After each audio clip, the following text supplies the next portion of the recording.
अस्सलाम वालेकुम। आज की वीडियो में हम करेंगे जी एक्सरसाइज 2A की है जी mathematics book 2D2 7th edition जो न्यू एडिशन आया है अपडेटेड 7th एडिशन उसकी एक्सरसाइज है। ये एक्सरसाइज 2A चैप्टर नेम है डायरेक्ट एंड इनवर्स प्रोपोर्शन। इसका हम करेंगे क्वेश्चन नंबर 4 और क्वेश्चन नंबर 5। इसकी जो पिछले क्वेश्चन है पहले करवा चुकी हूँ, उसका लिंक मैं डिस्क्रिप्शन में दे दूँगी, आप वहाँ से देख लीजिएगा। और अगर अभी तक आपने मेरा चैनल सब्सक्राइब नहीं किया तो इसको सब्सक्राइब कर दीजिए और बेल आइकन को लास्ट में प्रेस कर दीजिएगा ताकि आपको न्यू आने वाली वीडियोस के बारे में पता चल सके। तो स्टार्ट करते हैं। क्वेश्चन नंबर 4 हमारे पास है कि find the cost of 10 erasers one 3 eraser cost 18 rupees. ठीक है, PKR है, यानी कि पाकिस्तान में क्या यूज़ होते हैं, रुपीज़ यूज़ होते हैं, तो यहाँ पे इसी वजह से लिखा हुआ है PKR 18। तो इसको स्टार्ट करते हैं हम यहाँ पर। तो हमने कॉस्ट फाइंड आउट करनी है 10 इरेजर्स की, जबकि 3 इरेजर्स की कॉस्ट हमारे पास पता है वो क्या है हमें कि वो 18 है। ठीक है, तो मैं यहाँ पे लिख देती हूँ कि क्या है हमारे पास, क्योंकि हम मतलब कि प्रोपोर्शन वाला चैप्टर कर रहे हैं डायरेक्ट और इन्वर्स का। तो इसमें सबसे पहले तो मैं आपको बता देती हूँ कि ये कौन सी प्रोपोर्शनैलिटी है। ये हमारे पास डायरेक्ट प्रोपोर्शन है। वो किस वजह से कि जैसे जैसे नंबर ऑफ़ इरेजर्स बढ़ते जाएंगे, जाहिर सी बात है प्राइस भी तो बढ़ती जाएगी ना। यानी कि जैसे जैसे अगर हमारे पास 3 इरेजर्स की कॉस्ट 18 है तो जाहिर सी बात है कि 10 इरेजर्स की जो कॉस्ट है वो ज़्यादा होगी। तो अगर एक चीज़ बढ़ रही है तो उसके बढ़ने से दूसरी चीज़ भी अगर बढ़ रही हो तो वो क्या होता है हमारे पास डायरेक्टली प्रोपोर्शनल होता है। ठीक है जी, तो यहाँ पर मैं लिख देती हूँ solution.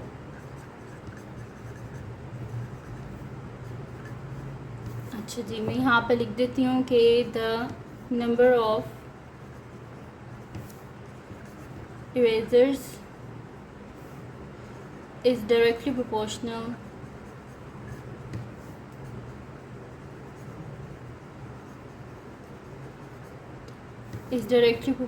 To the cost of erasers. ठीक है जी, नंबर ऑफ़ इरेजर्स क्या डायरेक्टली प्रोपोर्शनल है कॉस्ट ऑफ इरेजर्स के। तो क्या गिवन है हमारे पास कि 3 इरेजर्स की क्या कॉस्ट है 18 रुपीज़। तो मैं यहाँ पे लिख देती हूँ कि 3 erasers cost is equals to PKR 18 है हमारे पास। ठीक है, तो मैं यहाँ पे लिख देती हूँ 18। ठीक है, रुपीज़ है हमारे पास। उसके बाद अगर हमने एक इरेज़र की कॉस्ट निकालनी हो तो मैं यहाँ पे लिख देती हूँ 1 eraser cost is equals to 18, और ये 3 इधर आके डिवाइड हो जाएगा ना, तो उस हिसाब से 1 इरेज़र की कॉस्ट क्या आ गई हमारे पास, 1 eraser cost is equals to 3 6 18 होते हैं, यानी कि हमारे पास क्या आ गए 6 रुपीज़ आ गए।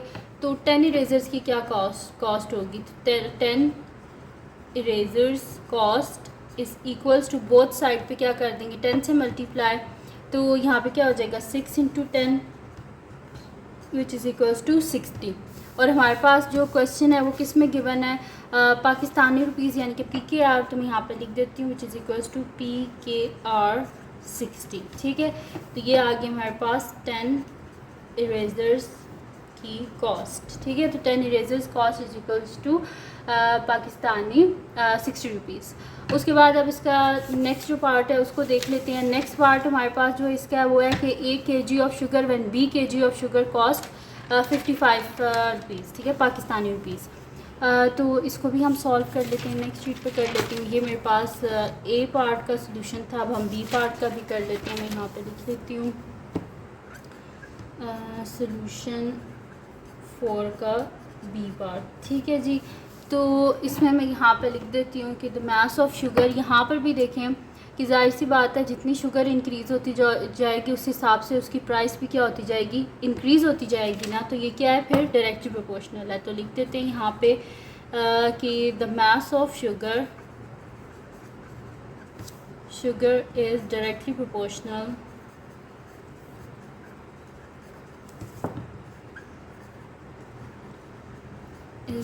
Proportional to the cost. ठीक है, डायरेक्टली प्रोपोर्शनल है कॉस्ट के।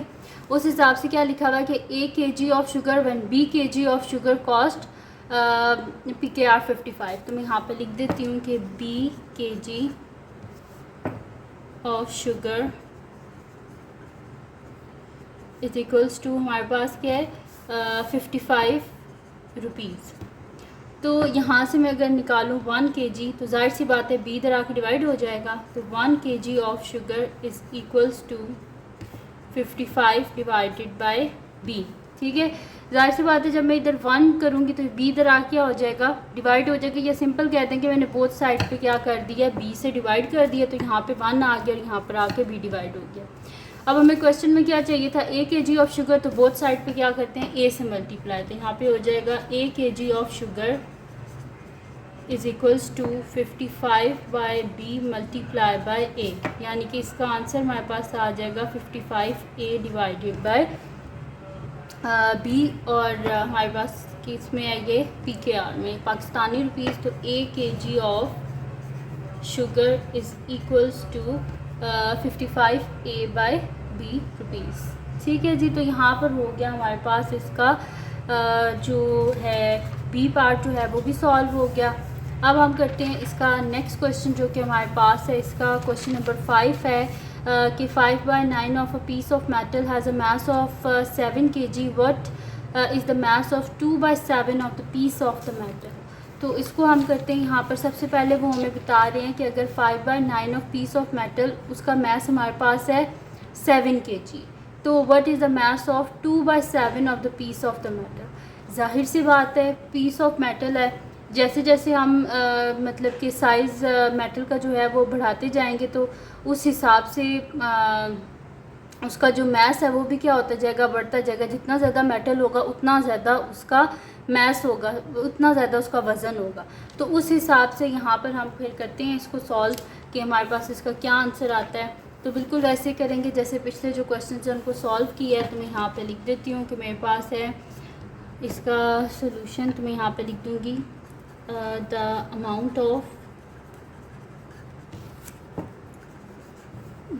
amount of metal is directly proportional